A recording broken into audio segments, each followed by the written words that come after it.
kwento ako. Babae ako. Meron na rin akong asawa. Nung bago kami, okay lang naman ang churut-churut namin. Nakakailan din kami sa isang araw. At everyday yun. Ay, flex mo pa. Ngayong 12 years na kami, madami na ang nagbago. Lalo na sa aspeto ng aming relasyon. Siguro nga ganun talaga pag matagal na. Parang nagiging routine na lang ang lahat. Pero naiinggit ako sa ibang mag-asawa na kahit matagal na silang nagsasama, hindi pa rin nawawala ang jurut-jurut nila. Ang taas talaga. Sorry, hindi ko mapigilan. Feeling ko, nasa inyo talaga yon, depende sa usapan nyo.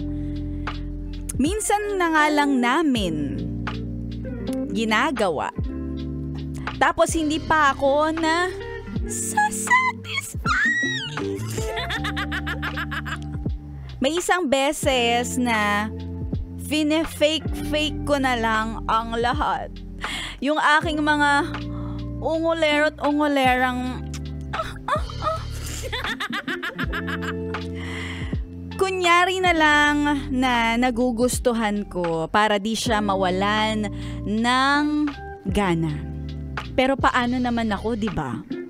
Sobrang nabibitin ako kasi mabilis lang na mag-log out. Like, dapat nag-e-extend eh.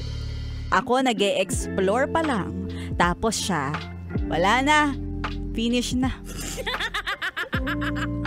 Isang araw, nag-order ako. Nag-order? Ano na pagkain? Nag-order ako ng laruan. Sobrang excited akong gamitin yon. Nung una medyo awkward pa kasi di ako sanay. Pero nung nagamay ko na, ay, sobrang na-enjoy ko ah. O diba, matanda ka na pero may laruan ka pa. Wala yatang araw na hindi ako naglaro. Pag inaaya niya ako, ay pumapayag pa rin naman ako. Pero tulad ng dati, pinipeke ko na lang. Hindi na ako nag-e-expect ng anything sa kanya.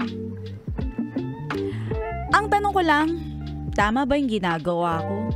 Wala akong nakikitang mali kasi hindi naman ako naghahanap ng ibang lalaki na kakamot sa nangangati kong pagkatao. Hindi raw ako nakokonsensya. Parang feeling ko siya ang dapat makaramdam nun kasi hindi niya nagagawa yung obligasyon niya sa akin bilang asawa.